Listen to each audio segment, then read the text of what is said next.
Colombians ngayon. Sila na nga dahilan ng sunog eh. Hi, hello. Subscribe lang kayo dito. Mag-iingat kayo. Lahat ng viewers ng Rochelle Antig vlog, please do subscribe and thank you for all your support. Toy, so, yeah, no? Ingat. Para po ang lahat, hindi po tayo magkakasiksikan, hindi po tayo magkakakilakalan, hindi po gagawin po natin maayos ang lahat. Pwede po ba yun? Maraming salamat po. Mga pinagdaliwan ko tayo. Tama po ba?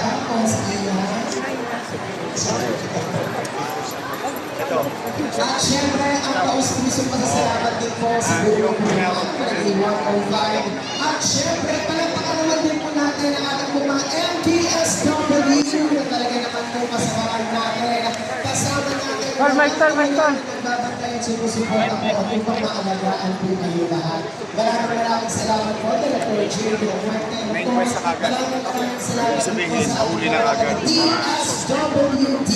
Maraming salamat po. Dalawa lang nahuli na ano kayong question? Well, siyempre nalulungkot tayo mula sa mga biktima.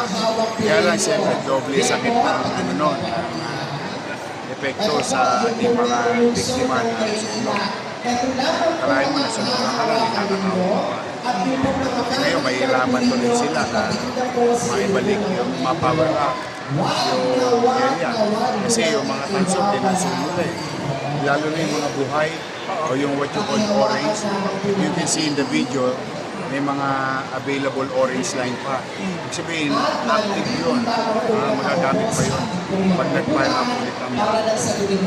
Kaya hindi tayo nangiming arrestuin sila. At ngayon, tinuluyan sila. Ining-quest sila. Nahuli. Ginawa nila kahapon, nahuli sila kahapon, naka-inquest sila.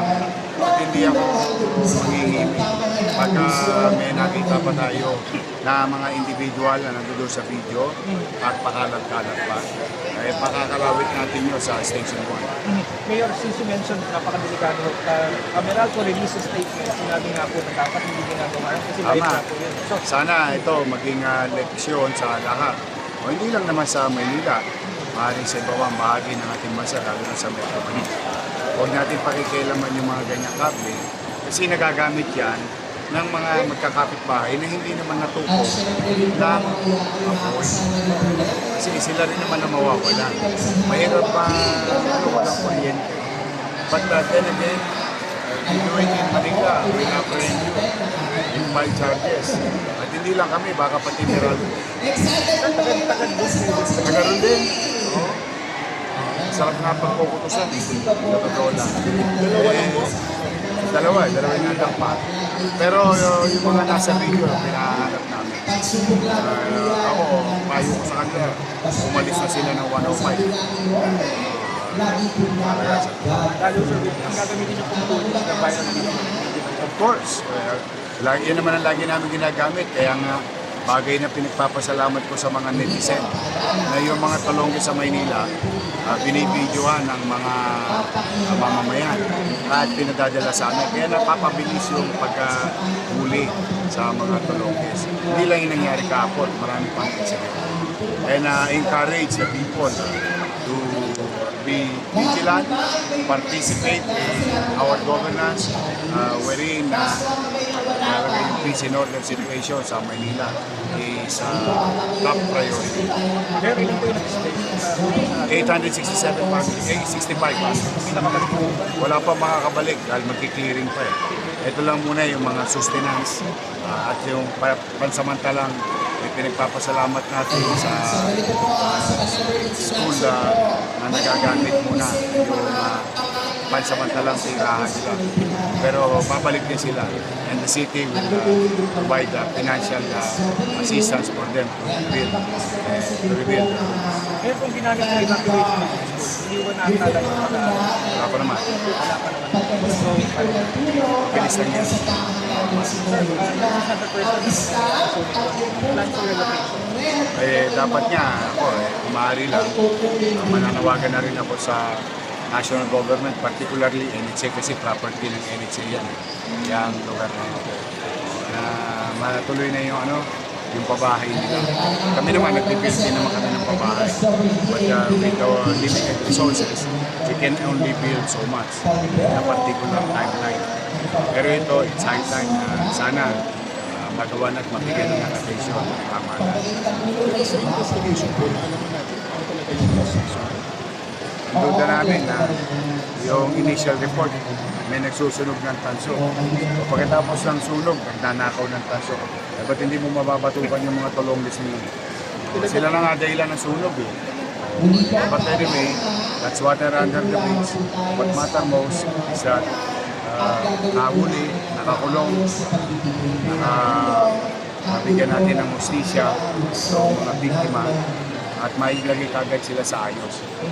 Yun ang first things first. Yung clarification lang po. Sure. Ay, yung ibibigay ng tulong para sa pagpapatayo ng bahay, isa ito po yung ibibigay niyo. Yun yung bibigyan natin tulong. 15,000 per family.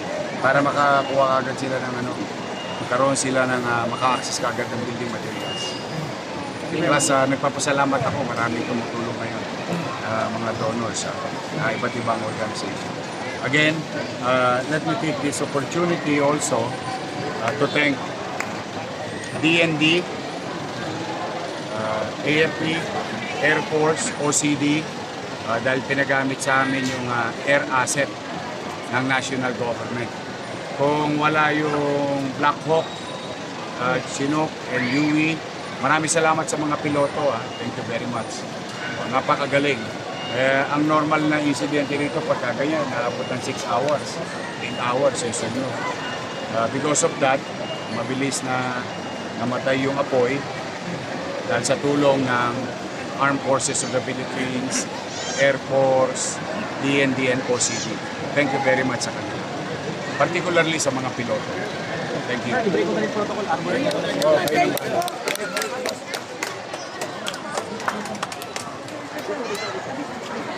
Thank you sa inyo, pati sa mga viewers nyo and followers nyo. Oh, marami na kayong aabangan. Yes, excited Handa na po ba kayo kami. mapuyat? Yes naman, your man. Ay makapagpasalamat sa inyong lahat. At sa ating mga vloggers, shout out sa lahat ng vloggers. You survive. Abonado pa kayo. Thank you very much sa inyo. Hi, hello. Subscribe lang kayo dito. Mag-iingat kayo. Lahat ng viewers ng Rochelle Anting vlog, please do subscribe and thank you for all your support. Toy, so, ingat.